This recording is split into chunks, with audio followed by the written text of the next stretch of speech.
Welcome to the Smoke Pit. Hey, What up, though? Back again for another fantastic episode, this time with a fantastic guest. All our guests before were trash. No, I'm just kidding. We I have like it. Medal of Honor recipient Kyle Carpenter. Hey, what's Go- up, guys? Thanks for having me. I appreciate it. I'm not going to lie, my heart was beating really fast because I didn't want to mess up and accidentally say Chris Kyle. Um, Yeah, you got the background of that story last week, huh? yeah, that's actually a little bit of what kind of led to this dialogue. I had made a post on Instagram um, that was kind of referencing the difference of college stress and war stress. Sometimes a lot of veterans try to discount college. They're like, oh, if you serve in the military, college is nothing. But that's not always the case. And Kyle was kind enough to give us his thoughts on that, and it actually sparked a very interesting discussion.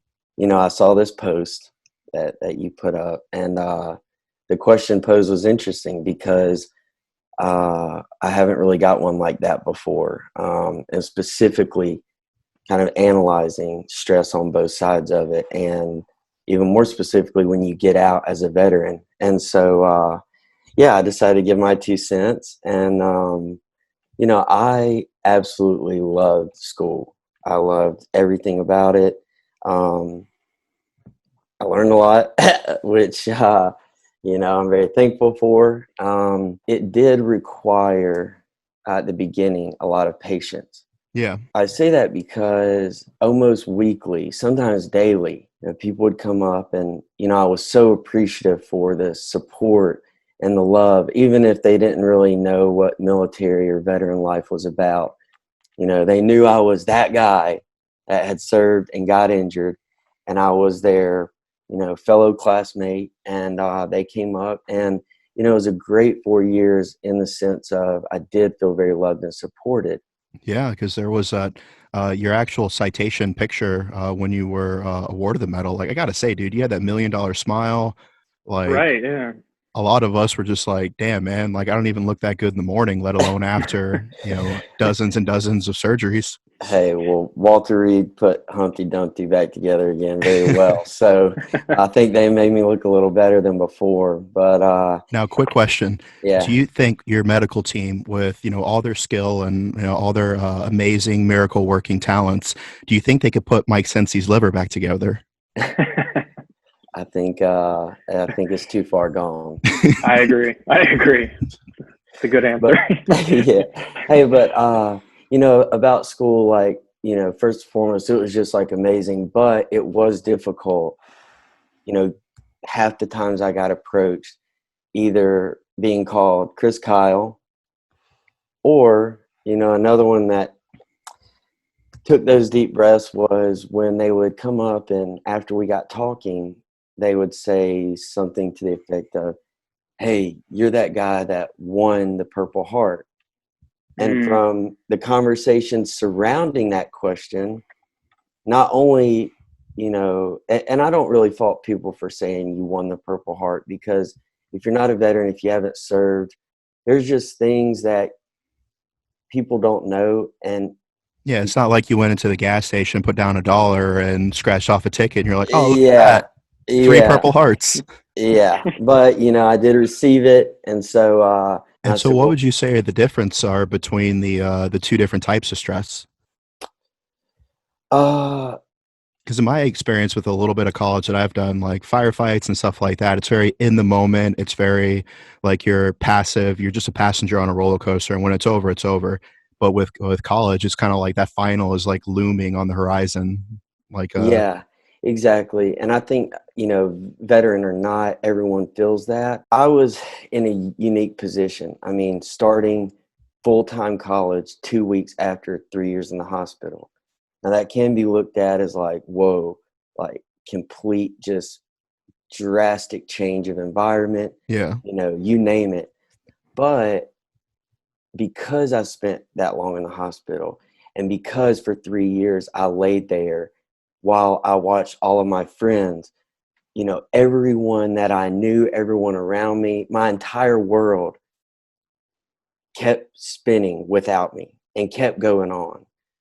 So to see all my friends who were in that primetime college years, because I had chose the path of service, they continued on with their civilian life and going on to go to school after high school, which is amazing. You know, can't fault them for that. I just had that different path. So I say that to say, when I got to where I not only completed my med boards, but I drove out of the gate of Walter Reed after 3 years, it was like, just, not only was it incredible because all of that was behind me and I had pushed through all those surgeries, every day of therapy, and I felt like I had really just made it through the fire. By the time it got to like go to school, I was so happy. I was excited. Like, I kind of got my life back. Like, to wake up every day and think, wow, like I don't have another surgery to look towards next, or I don't have to go to therapy for 4 hours today. Like, all I have to do is go to the library for 3 or 4 hours a day and go to class. I mean, I crushed my entire day by the time most of my classmates even woke up. Yeah. And so, you know, but it was also very tough because being a veteran, being a little older, I also felt pressure. You know, I couldn't just go to school. I also felt pressure to focus on and, you know, not my main priority, but focus on and make my professional life my priority as well. I lived most of my college years through airports and trying to go speak to people and do events. But, you know, when it just came down to the schoolwork and those little conversations that, you know, whether it was saying you won the Purple Heart and really they were referring to the Medal of Honor, you know, whatever it was, you know, I quickly had to think about it. And I realized that, okay, in those moments, and take, you know, Kyle won the Purple Heart, whatever, you know, in any situation in life. Yeah. We all have our own unique path, our own, you know, what we've been through, our own lessons that we've learned. And again, we can't expect those around us, and we can't get frustrated when people don't know what we know. And so I quickly had to kind of look myself in the mirror and decide, like, okay, this is obviously going to go on for the next 4 years and probably for the rest of my life. So I had to decide, like, okay, in that moment, I could either get fed up, irritated, mad, impatient, and potentially not only fix the problem, because they still wouldn't know what was upsetting or what they needed to know or the correct terminology. Just your kind of your outlook of how to deal with that. Well, I could have kind of ruined that moment for them forever. Yeah. You know, they could have left that like, oh, that's the asshole veteran that like got mad at me because I didn't know like exactly what a Purple Heart was, or I didn't know that you didn't win it. So I decided to not only fix the problem, but to also help any veterans that person could potentially present this same situation with in the future, you know, to help them and not keep the problem perpetuating. I just decided to, you know, use those moments as an educational opportunity instead of something that, you know, just walking up to them and going, correct yourself. Yeah, with a knife hand. So I have a question based on that. Yeah. It from everything I could tell, you're an all around good guy, and so that's an appreciable thing. But my real question is this: how the hell do you still have abs? Like, my understanding of it is this: is that at some point, like you had all these surgeries and all this physical therapy, I'd imagine, and stuff you had to do, and then you said, fuck it, I'm going to run a marathon. Yeah, bro. Like, just like months after you finish your medical treatment, right? Right. Yeah. And then not only did you run the marathon, but then you were like, okay, that shit was weak. So I need to parachute into the marathon and then run a second one. Like, I don't like running at all. Like, the only reason I'm not way fatter than I am right now is because my job requires me to take a PRT. Yeah, so Like running could suck it, and you're like, "Ha! I love running so much, I'm going to do it twice." No, it's definitely no, not he did that. 3 It's marathons. definitely not that. I don't recommend it. I hate running. You know, I'm with Yes! you. I'm with you 100%. Vindication! I hate running so much. I just skydive into marathons. It looks super cool and handsome. Like, That's going to be the quote we put on the blurb. Kyle Carpenter, I hate running. Yes. No, but you know, with the marathon, it was like just an incredible experience, but at the same time equally as painful and just, I mean, very mentally and physically difficult. But you know, the reason the whole marathon came up was when I was laying in the hospital bed early on, and I had just woken up, couldn't use my arms; they were tied up to my bed. I was breathing through, you know, my trach, a tube, and really, I was hanging on and just trying to breathe and survive to the next moment. And and that it's sounds like me running just normally. Like I'm at 1.2 miles, and that's exactly how I feel. I don't know if you saw this, but he posted a video of him running, and it was very much like Blair Witch. Like he's running, he's like, "Yeah, I'm trying to get fit," and he almost like eats it with a branch. Yeah, because my girlfriend runs marathons, and so like I'm trying to eventually get oh, to a see, half man, marathon with her. you can't tell people that. Just stick with you're trying to improve. No, like I'm just trying to get I'm trying to eventually run like a half marathon because I was waiting at the finish line for her first one, and it was just like I'm just sitting here. I'm just like, man, I feel like a huge turd, like just sitting here for 4 hours while she's out running. Just You know, fucking parachuting into them. but so there I was waiting for her at the finish line, and you know, so although I personally felt like a turd for not running, she could not express how appreciative she was knowing that she had that support. And going through your book, You're Worth It, you really talk about how important your family and your community and your faith and all those things were to you know, to helping you move past the one moment to accomplish, you know, all these amazing things afterwards. Yeah, absolutely. I mean, I am, especially after my journey, I am a firm believer, and you only get so far in life on your own. And to really reach your full potential, I believe it is the people around you, you know, your mindset and how hard you work, but really the people around you that love and support you. And in those very low moments, tell you that, you know, it's going to be okay. You know, we're going to be here as long as it takes to get you through this and out of this bed.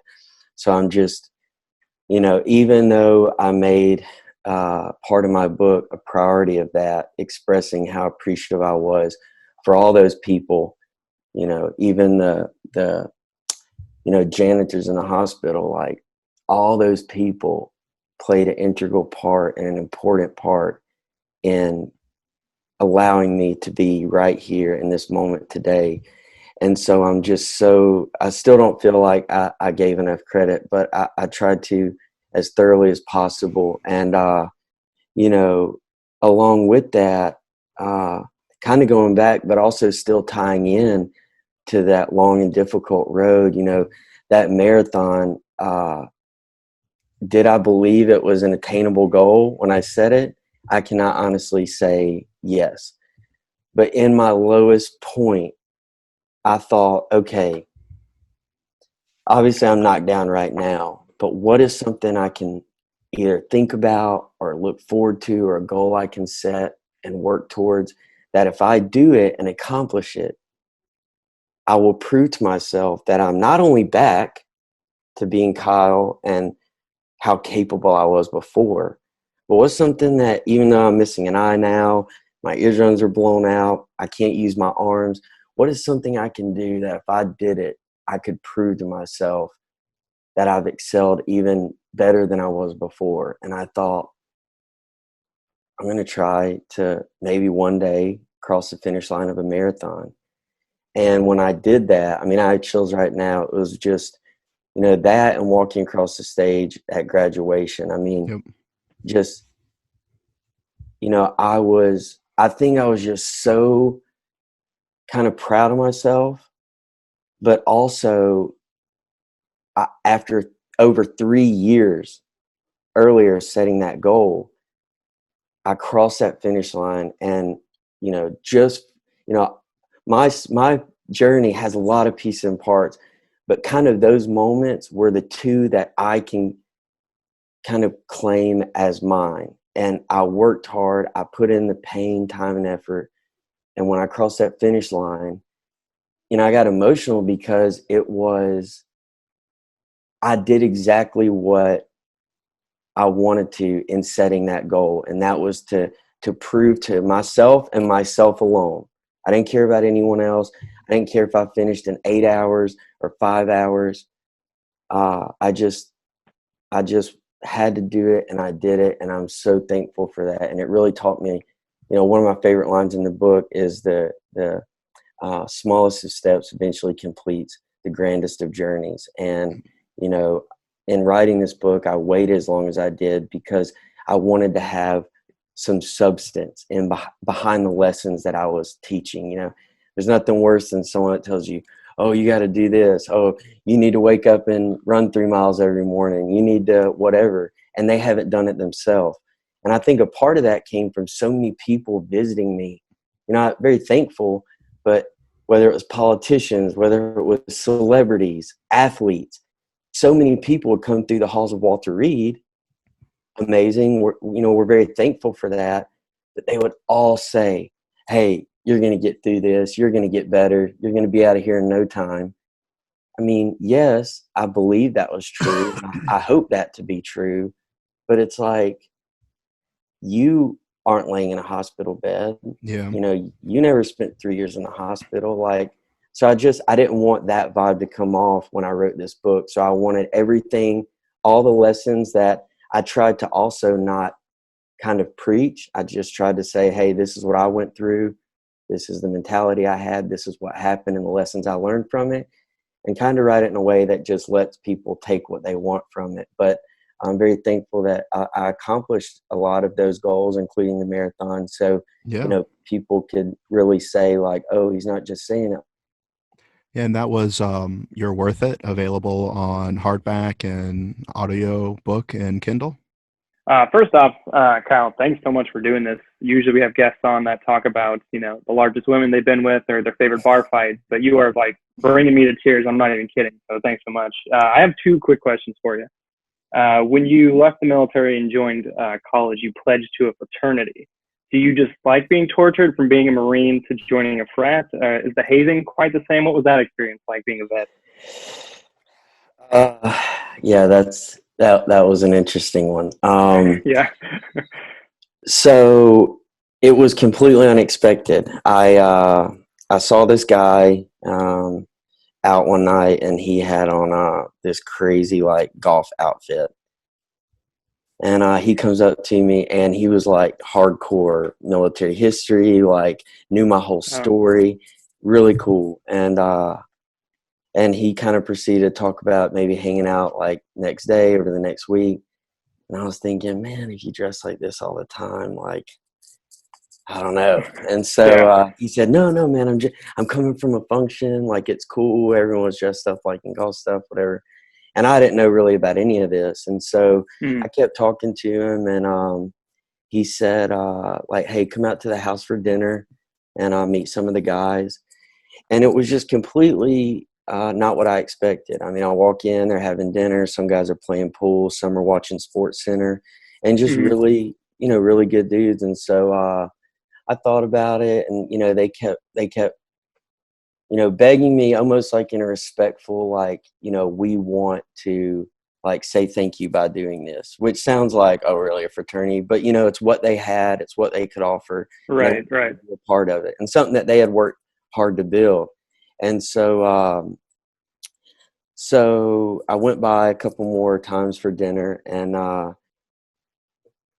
course they said, absolutely, you don't have to do anything. Like, we'll just initiate you, like, which, thankfully, because I was absolutely not going to have any patience for that anyway. Like, I wasn't about to try to earn my stripes, Yeah, exactly. 1,000%. And they were like, do this stupid thing. And you're like, bro, come on.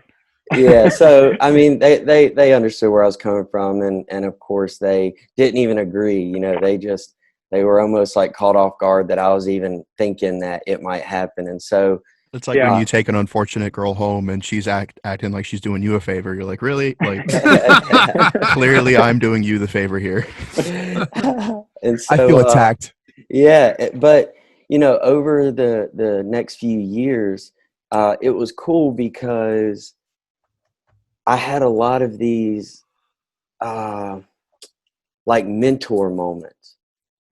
And I got a lot of questions that I don't think are brought up in fraternities a lot. Like, hey, what do you think about hazing?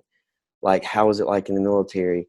And I got to take those opportunities to say, like, you know, hazing is never good. And I think very few times is it ever like really constructive.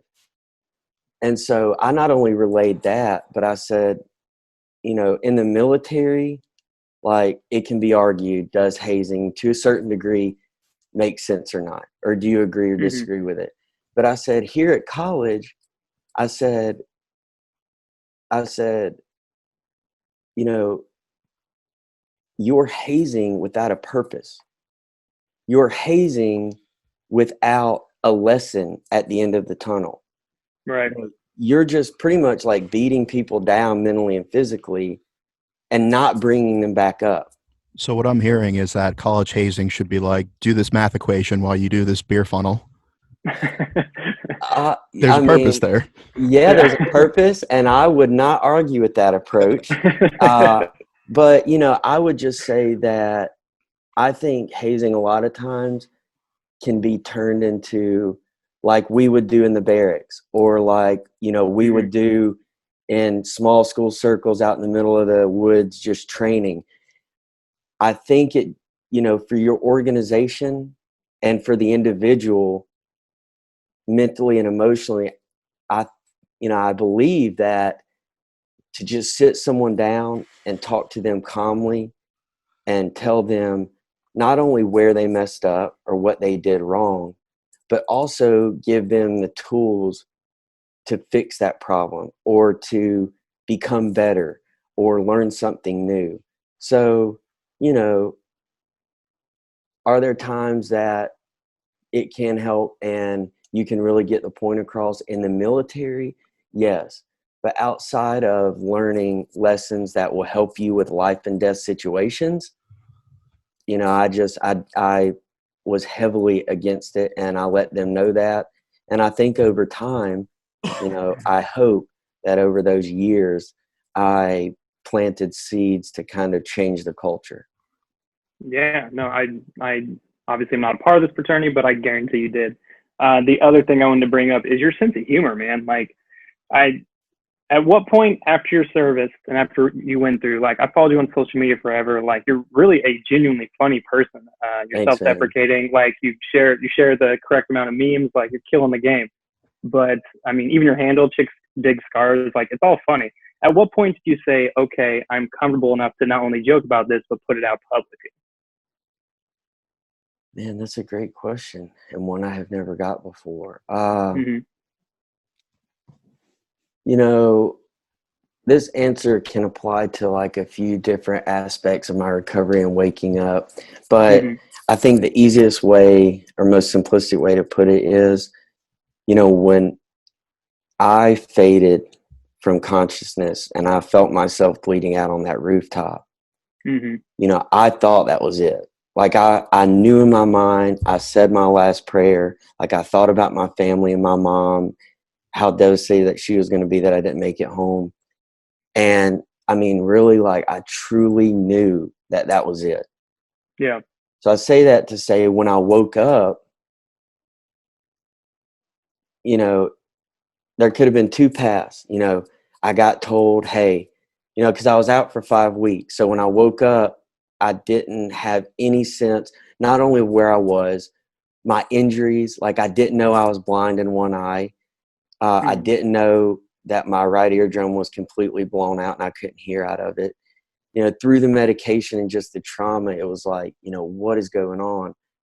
But, you know, with all that said, every kind of realization or piece of information told to me whether it was you lost your eye, your arms are completely shattered, you're going to be here for 3 years. With every bit of that, I could have easily said, oh, wow, like worse news. It just keeps coming. But to have felt what I thought were those final moments, when I did wake up, all of those realizations were not, downers. It was more like everyone just showed me how incredible it was that I even woke up and that I was still here. And so, I,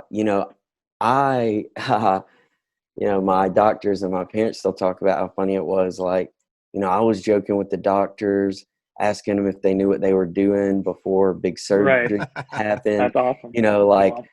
I the first kind of ones I remember, and there was like many weeks after I woke up that I don't remember anything. But one of the first times I had a orthopedic surgeon, Dr. Batchelor, and I mean, top 5 surgeons in the world. I mean, you name it, he's done it. He's done it successfully, and he is incredible. But he's kind of one of those people that's so serious. Even when you joke, you don't really get a smile. Yeah. So, and, also to add, before, I was like mega boot when I got injured. Like I didn't know there was any military medicine above a corpsman. Like I didn't know there were military surgeons, whatever, like all across the spectrum, anything medical, there is a military profession for it. And so to wake up and have associated your whole life with people in white doctor coats, and now you have this person in camis, which camis signified to me Lance Corporals around the smoke pit, to be like, I think I was half genuine and half serious, or half joking and half serious when I would say like, hey, do you know what you're doing? Are you qualified for this? Dr. Batchelor, he didn't get any humor out of it, but it was kind of my way of just, I think, breaking the ice, but also, really kind of wanting to know, like, all right, do you know what you're doing? Like, this could be, if this doesn't go right, I could come out of this and I could be in surgery 12 hours from now to get my arm amputated. So it was kind of, like military humor, like it's tough, but you do it for a few different reasons, but, whichever reason, why at the time, who knows, but, the humor, and just always trying to find the silver lining and positivity in things, helped get me through those long, dark, and painful nights. Yeah, because absolutely. According to your book, even your first patrol in Afghanistan, like didn't even go that well. You actually got shot on your very first patrol. Like 20 minutes outside the wire. Like, of course. So it was like a ricochet or something. It just left a nasty bruise. Yeah. It was a ricochet. I was posting up security behind my saw, and as you said, first patrol, like first half hour out of the wire. I was at the very end of this road. I was the last man holding security, and I was up against the only time I ever laid prone in Afghanistan. I mean, because learn that lesson. Dude, when the rounds started coming in, I vividly remember not being able to look down or like through my scope to try to acquire any sense of sight, because so many rounds were hitting around me that just the dust cloud enveloped me. And I was laying about 2 or 3 feet in front of a kind of a side of a mud compound wall. And one of those rounds hit that wall, I guess hit a rock or something hard in the wall, and ricocheted down. And of course it caught me. Not only did I get hit, but of course it caught me in like the 3-inch gap in between your plate carrier and your belt.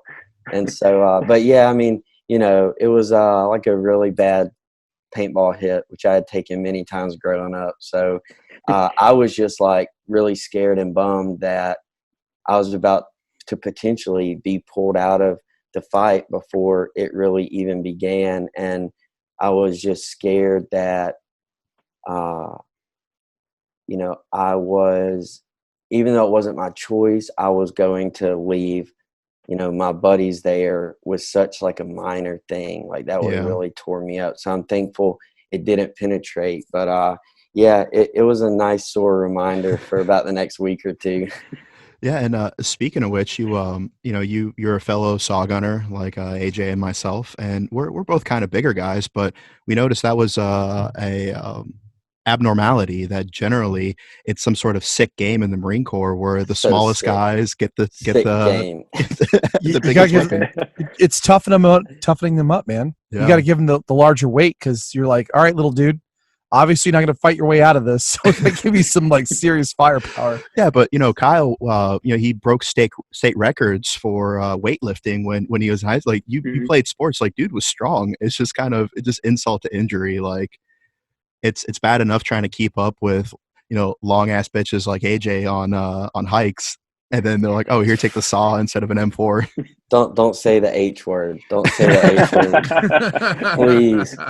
Yeah, man, my legs like 3 or 4 steps for every one that my team leader made. But you know, at first, and you know, a little bit in me still thinks that it was evil and that they were just doing it because I was the smallest guy.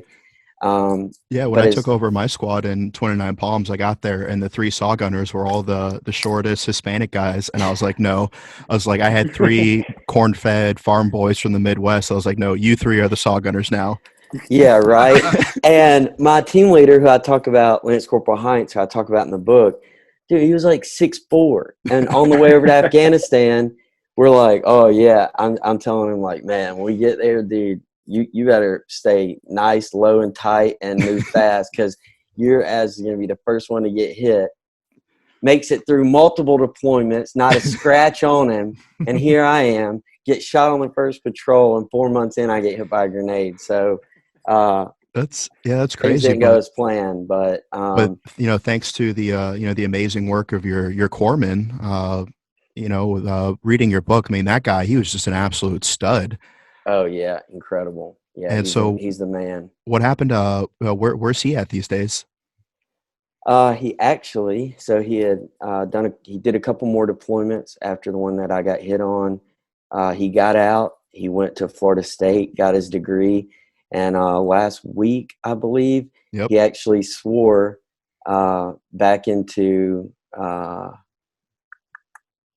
OCS, right? OCS.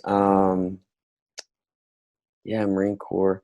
He was kind of back and forth just because he was wanting to go, or his plan for a little while was to go back in the Navy as a doc to help train other corpsmen like he was, you know, back in the day. But yeah, he's doing incredible. He's going to be an officer, you know, leading from the front. But I mean, he is a really good dude, and obviously, just from the book, from a medical standpoint, I mean, after the 24 hours of everything that happened at Patrol Base Dakota, I mean, there were times that he had the blood of 5 different Marines on his camis, and he just kept, you know, going out on patrols, going out in case anyone needed him. And you know, he was a man. He was a great corpsman, and he's just as good of a person and friend. Now, is he a bit of a recluse, or can we name him? No. I mean, yeah, he's a little bit of a recluse, but we should definitely still name him. Yeah. So, do you want to give him a shout out? Yeah. Doc, Christopher Friend, thanks for everything, man. Yeah, I was wanting to make the joke. You know, like when you're waiting for your evac and he was taking care of you, was he like, you got a friend in me? I wonder if he said that every time he gave out a silver bullet. Yeah, I hope he told me that as they loaded me on the medevac, but that's something I will never know. So beyond that, you know, one moment does not define your entire life, and you know, you and I spoke about that earlier, and so you've done so much since then. You made your recovery. You've you know, started a public speaking career. You've, you know, attended all these events. You've you've really done so much since then. I guess this is kind of a two-parter question. What are you most proud of that you've accomplished since then? And then transition that into, what does the core do well? And what do you think the core can do better? My most proud accomplishment, walking across the stage for graduation by Mhm. far, because not only did I kind of suffer through, but also accomplish 3 years of recovery. But, when it came time for me to leave the hospital, and really during my sophomore year, when I received the Medal of Honor, like, the attention, the interviews, all that stuff came. But what also came that no one really knows about is so many people offered me jobs, like good, high paying jobs. Yes, of course, like I knew that a little bit was hopefully from my hard work, how I portrayed myself, what I had accomplished so far. But, let's not kid ourselves. A big part of it was probably, we won a Medal of Honor recipient working for our company, and to be able to kind of put our name on you and you put your name on us. Mm. And so another one, when I was in the hospital, I did a few internships while I waited on my med boards. And one of those was with the National Counterterrorism Center, which was an incredible internship. That's what geared my international relations major in school. I love things like that. And, they offered me to stay on and just seamlessly transition into a full-time job and not just an internship. So with all that said, for 4 years, not only did I speak and travel and work, and which made school that much harder, but I stuck to my guns, and just the voice inside me and me alone. And I stuck with school because that degree, not only I told my parents I would do it, I had planned on doing it all through my service. I knew I would one day. It was very important to me, and it was a priority. So not just accomplishing the schoolwork after 3 years in the hospital and almost dying, but to have stayed the course and to have earned that moment when so many things could have diverted me off of that path to not get that degree was And like very powerful for me.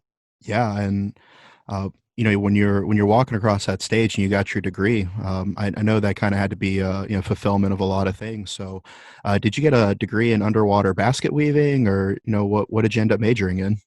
I tried to get that. That major was actually full. So Yeah, it's only available in San Diego State, and I mean, yeah, I went.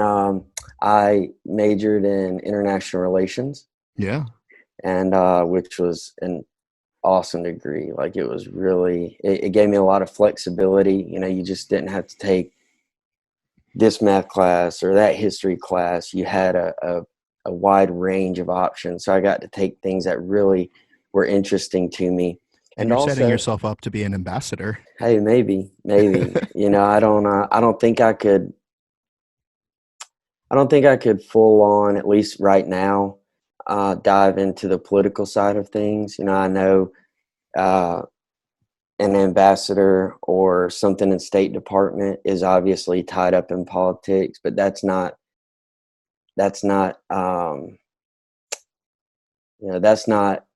what it's focused or centered around completely. It's more about people relations and helping ties to countries. So maybe one day. I'm not ruling anything out. I know that speaking will kind of always be a part of my purpose and my journey, but at the same time, I don't want to just live a life of event to event.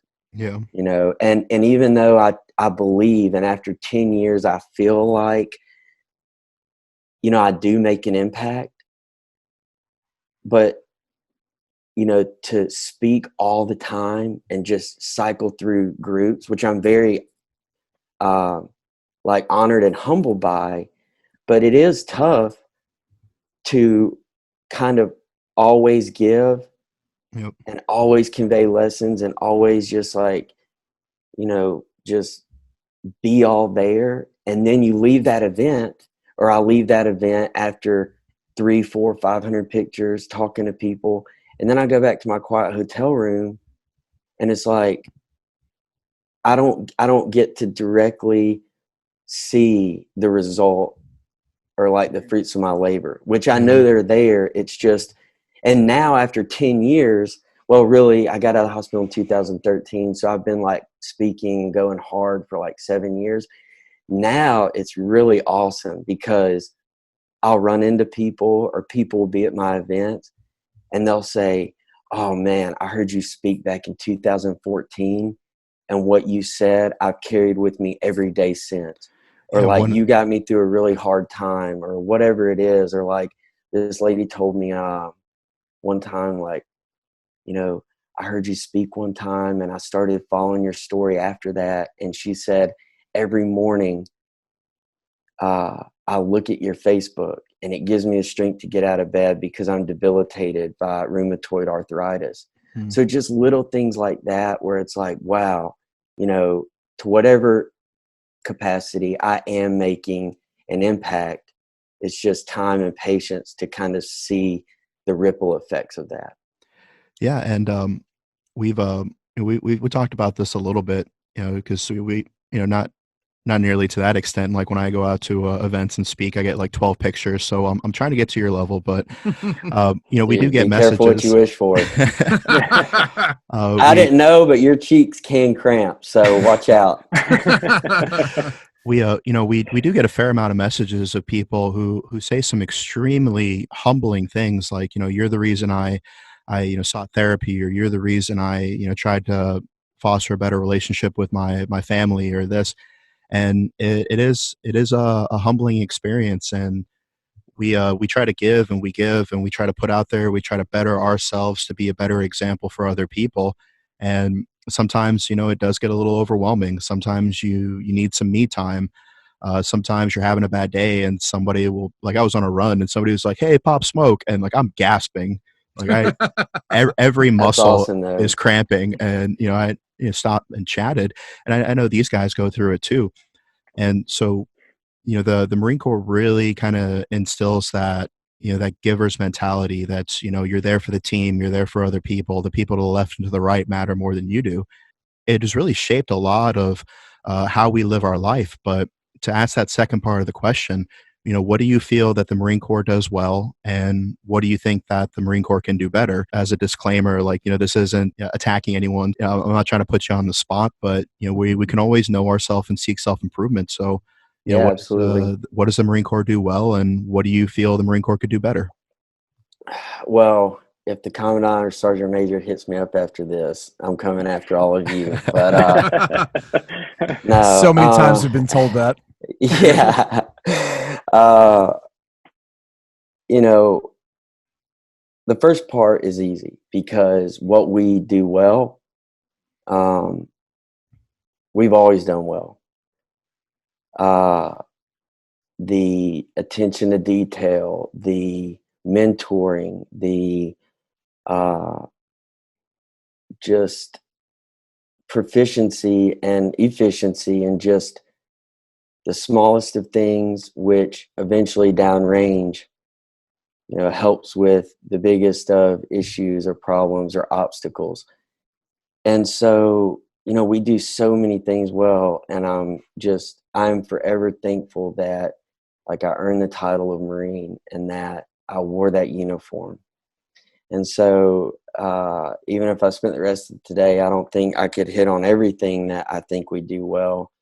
But uh, I think our track record speaks for itself. So, but on what we can improve or what we can do better, or what I'm kind of seeing right now, and I'm gonna tread lightly on this, and I'm not gonna get into specifics, but I think we need to do a slightly better job of policing ourselves or each other when it comes to this new day and age of social media. And whether it's talking about social media, whether it is deployed downrange, whether it is a Friday night in the barracks, no matter what I am doing, what I'm going through, the environment I'm in, the people I'm talking to, or when it comes to a social media post, I always try to ask myself and always keep like an internal check by asking myself, is what I'm doing, how I'm portraying the Marine Corps, am I doing it in a way that makes those that came before me proud? And I just think, I haven't seen anything that just like got my blood boiling or,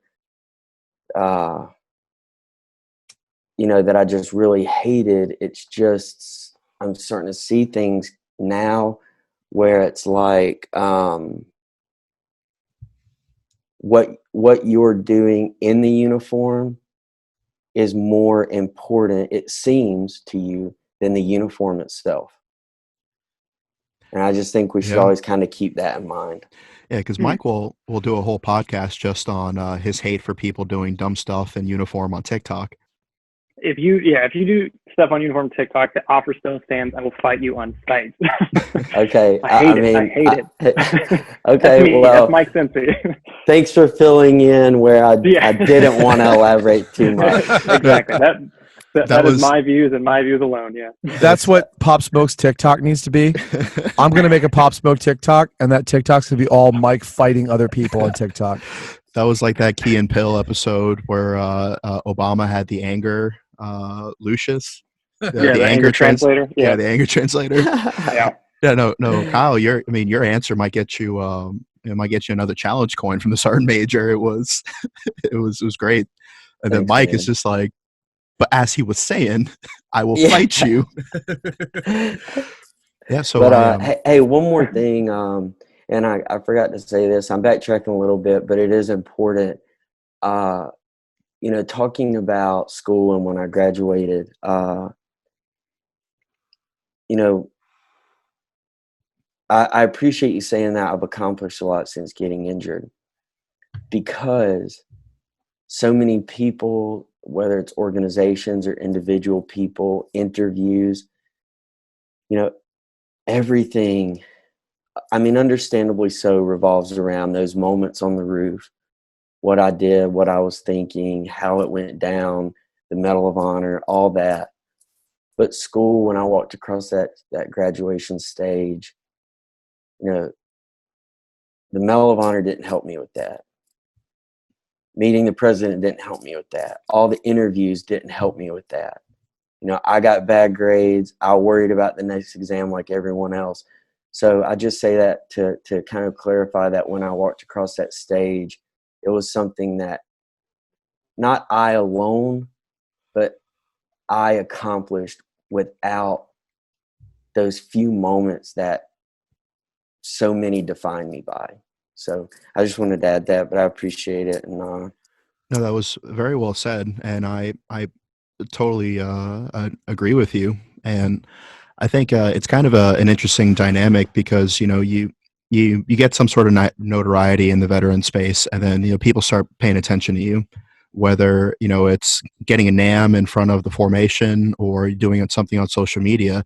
Now everything you do and everything you say is scrutinized in one way or another, and it kind of gets to the point where once you do start getting more accomplishments and you start getting more success, and we define success by happiness. It's not fame or money or accolades. It's, are you happy in what you're doing? And to us, we've all agreed on this, that is success. But it kind of gets to the point where I'm like, hey, I met with this person, or I'm doing this interview, and sometimes I kind of feel bad because I don't want to sound like I'm bragging, but in my heart of hearts, I'm still that Lance Corporal that gets excited because he got the brownie in his MRE. Yeah, exactly. No, man, that's and as y'all know, and how I feel, that's amazing. Those moments of support and like loving words, and just that you being genuine, and just as a fellow Marine, that means a lot. But there's a difference in what you just said, truly being thankful and genuine, and kind of saying the same things, but from a not good or selfish place. Yeah, and I think that something that the Marine Corps has taught me was that it's important to find that silver lining and to share moments of joy, to help each other stay motivated. That's was one of my Nice. favorite chapters in your book, and so it's like when you see something like, oh, hey, look, there's the barracks. And then the guy who had his head down on the run, and maybe now he's got a little bit more motivation, or like, hey, yeah, we got this, or, hot chow's coming, or, I got this on the horizon.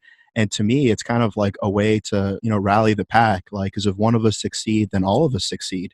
And Exactly. it's kind of hard to find a nice line between that and where does it come off like it sounds like you're bragging. And that's never the case when it comes from a genuine place, like you said. But I do agree that sometimes you can tell a difference when someone's doing it just to have the eyes on them versus out of genuinely being excited to accomplish something when you thought that you would have your last moment somewhere. Yeah, exactly. Absolutely. So Perfectly said. I'll kick it over to these two guys, see if they have any final questions, and then yeah, we'll wrap this up. Awesome. I think one of the things I got the most out of both this interview and the parts of your book I've read. I haven't read all of it. I'll be fair on that. I don't have a lot of free time, and I'd be at work No all worries, week. man. I appreciate the honesty. I hope you enjoy it when you do, but if not, just don't give me a review. All right. I was sitting there. I was reading it. I got it on Amazon, right? So I'm sitting there reading it on my phone in the tack maze, which has no AC or heat or insulation, and it's 100 bajillion degrees in there. But one of the things that, and Dan was kind of touching on this a minute ago, but I think one of the things I get both from you and from the Marine Corps is that it helps you focus on the little things, the little victories, right? And finding happiness in small things. Like, you've been out in the field and you've been getting absolutely, getting your shit pushed in for however long, and they have the UGRE that you like, right? Mm-hmm. And so that small thing, like you get those turkey sausages in that breakfast UGRE, and you're like, oh, hell yes, turkey sausages, fucking A. Like your whole week could have I'm been with you garbage. now. And you're just like breakfast is the shit. It came with that Texas Pete too. Ooh, I'm about to mess it up. You're trying my patience so hard. But Dan and I have disagreements over hot sauce. Yeah. But like seriously, it's finding those small moments of joy and pleasure that make your life seem so much better. And like hearing you talk about your accomplishments, and you say one of the most fulfilling and rewarding moments of your life was walking across that stage. And for me, I mean, of all the things you've accomplished, like that's the thing you earned. You put all your effort into it. I know there were nights where you're sitting there and you're trying to do papers and you just want to rip your fucking hair out, and you push through it, and you get the paper done, you get the grade, you get you get to walk across the stage and get that diploma. And I think that's the big takeaway for me is, you get out what you put in. And Absolutely. And you're exactly right. It is those little moments, and looking back, it was all of those little moments compounded over 3 years which eventually led to me, not only being able to leave the hospital, but being successful on this side of things. And I was trying to think. I had one more thing I wanted to say about that, but oh yeah, just how like amazing. I don't know if that's the right word, but like how like just great it is that when you go through that field op that couldn't get any more cold or miserable or hungry, or you make it back from that deployment. It's like your perspective and what you can handle, or like the tools you have for life, have exponentially increased.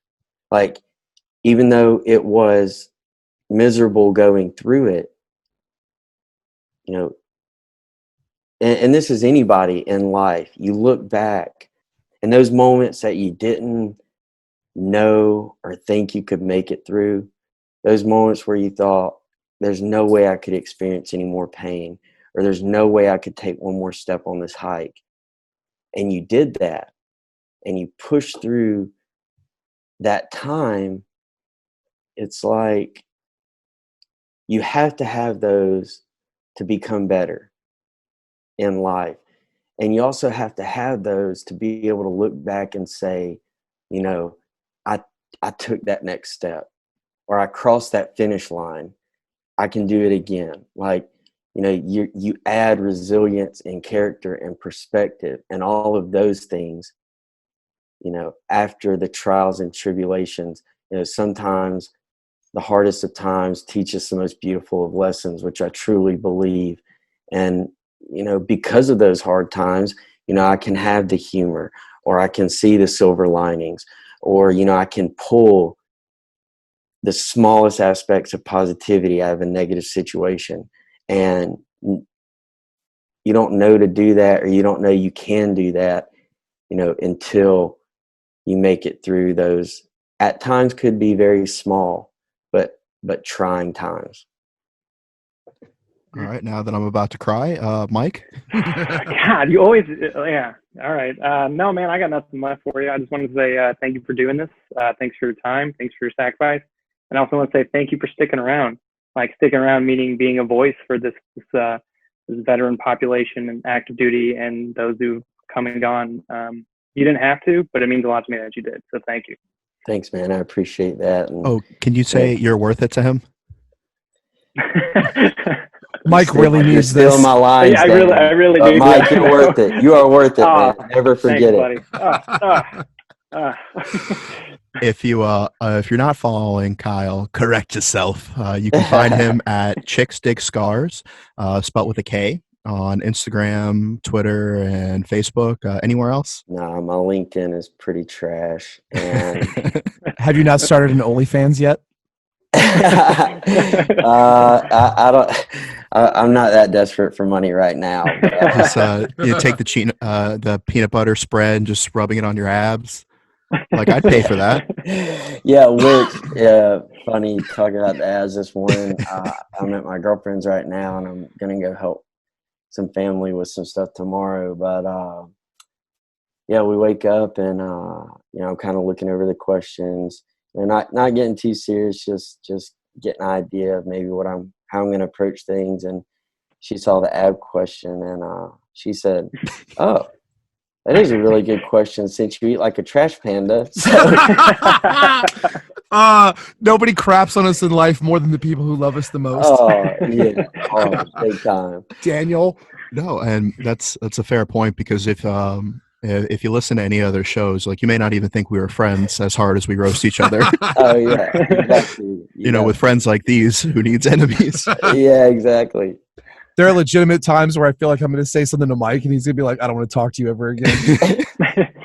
I just don't like you as a person. That's very different.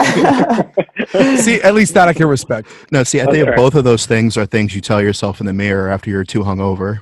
I don't ever want to talk to you again. I don't like you as a person. Please, if you're listening to this, go check out his book. Even if you don't finish it, just buy it so he gets the money. Which, yeah, funny note on that. And I appreciate you giving the book a shout out. But, you know, everyone thinks you write this best-selling book and the checks just start rolling in, right? I mean, I thought that until I was severely hit with reality. But you know, so like the book drops, and in the publishing and book world, depending on how much they believe in your book, the publisher will give you an advance. And obviously, the better the advance, the more comfortable you can be, and the more you can focus just on writing and making the best product for you and them possible. Yeah. And so, but with that said, obviously they got to get theirs back. So once your advance is paid off, then you start getting checks. So about book dropped in October, let's say 2 or 3 months ago, I get a envelope from HarperCollins. I'm like, oh man, here it is. The advancement's paid off. About to be making it rain. Open up the envelope. Please, someone humor me and guess how much my first best-selling big ball and check was. $274. See, now you're just depressing me even more. $127. What? No way. No So way. anyone listening, you got to write a lot of books to make a career out. Yeah. Wait, did you go on Oprah yet? Oh, man, I wish. Getting in her book club, Yeah. that would be top tier. But no, maybe once I hit that $200 mark, I can get Oprah to pay me some attention. I think we as the Smoke Pit are gonna start like just tagging Oprah and all kinds of shit and being like, Well, see, I don't think I've announced this on the show yet, but for the last year, I've randomly been tagging Barack Obama and things like we're close You have personal been, yeah. friends. oh, it's longer than Yeah. the last year. I remember this because I was like, why are you tagging President Obama in that? And you're like, one day. And so it'll be like something like a recipe, and I'll be like, oh, you remember when we made this or whatever? And my goal is that eventually, like, Ellen DeGeneres finds out about this, brings me on the show, and then Obama jumps out of the box in between the host stand. Man, So that's my goal. Yeah. that's made right there. You Yeah. have made it. But no, that's really funny, man. Hey, outside of the box tactics, now 2020 more than ever. But Yeah. hey, another note, final note, but about the book. Two things. The first is I just like to put it out there and encourage people to not automatically assume it's just a military book or a book about combat. Like, that's actually a small part of it, I would say. And so, a lot of people have said like, could I understand it? Could I relate to it? And so I want to put that out there. And also, if you're more of a listener, I actually read the audiobook, which I think a lot of people don't know, and actually was one of by far the hardest things I've ever done. But it's That's what I listen to, and you have that that nice Southern drawl that is comforting and helps you fall asleep. Yeah, it's a nice personal touch. People have told me they really enjoyed it, so I just wanted to put it out there. A lot of people think that all audiobooks are just like someone that's hired, but I suffered through it. So, and we can appreciate that because I'll tell you, Dan listens to a lot of audiobooks. Mhm. I have tried it, and a lot of times you'll have the guys who are either hired or like some voice actors doing it, and they try to do voices for characters and stuff, and it ruins it. I can't do it. So to have the person whose experience is being relayed to me in their own voice, like that's something I can do. nice. That brings an extra level to it that I can appreciate. Yeah, well said. I can totally vouch for that. So thank you so much for your time. Bye. All right, guys. Pocket a hole's a hole. Hey, love is love. How dare you? Yeah. The world has wrought this upon themselves.